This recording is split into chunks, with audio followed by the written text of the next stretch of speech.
국민의힘 송원석 원내대표가 교섭단체 연설에서 이재명 정부 국정운영 100일은 세상을 어지럽힌 퇴행의 시간이라고 비판했습니다. 거대 여당을 향해선 일당 독재 폭주를 멈추라고 지적했는데요. 민주당은 강력 반발했습니다. 황보혜경 기자. 네, 국회입니다. 네, 우선 연설 주요 내용부터 좀 정리해 주시죠. 국민의힘 송원석 원내대표는 이재명 정부 출범 100일을 혼용무도, 즉 어리석은 군주가 세상을 어지럽게 만든 시간이라고 규정했습니다. 거대 여당을 향해선 일방적인 법안 처리를 일당 독재 폭주라고 지적하며 걸핏하면 정당 해산을 운운하며 야당을 겁박한다고 비판했습니다. 직접 들어보시겠습니다. 자신들의 전매 특허인 내란 정당 프레임을 씌워서 야당 파괴, 보수 괴멸의 일당 독재를 구축하려 하고 있습니다. 이것이 지난 100일의 부끄러운 자화상입니다.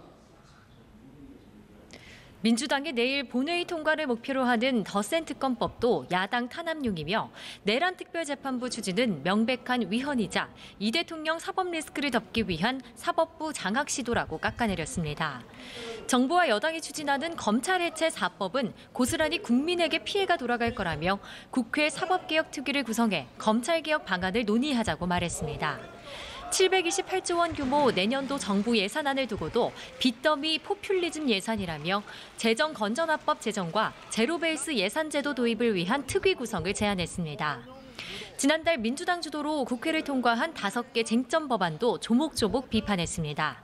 노란봉투법과 2차 상법 개정안은 기업 단두대법, 방송 3법은 방송 연구 장악법이라고 비판하며 여야 공영방송 법제화 특위 설치도 요구했습니다.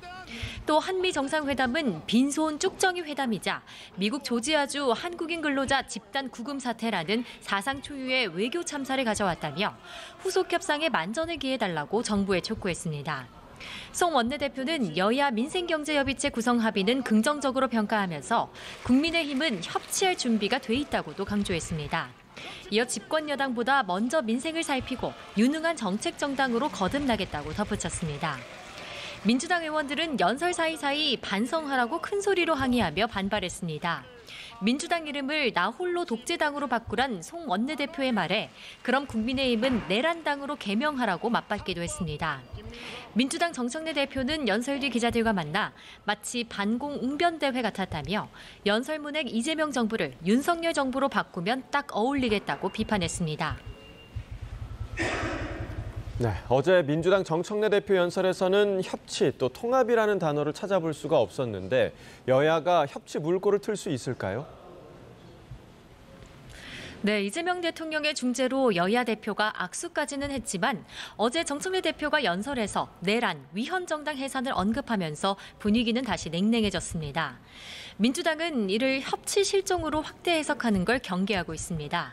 문진석 원내수석 부대표는 아침 라디오 인터뷰에서 국민의힘이 반성하면 얼마든지 협치가 가능하다는 취지라고 밝혔습니다. 박수현 수석 대변인도 기자들과 만나 야당과 손잡을 것은 잡되 내란 청산은 분명히 해나가겠다는 의미라고 말했습니다. 하지만 정청래 대표는 오늘 아침 회의에서도 대야 강공 기조를 이어갔습니다. 국민의힘의 거듭 내란 세력과의 단절을 촉구했는데 직접 들어보시겠습니다. 국민들의 국민의힘 해체하라는 분노를 피해갈 수 있습니까? 그러기 전에 내란 세력과 절연하라는 저의 충언을 가볍게 여기지 말기 바랍니다.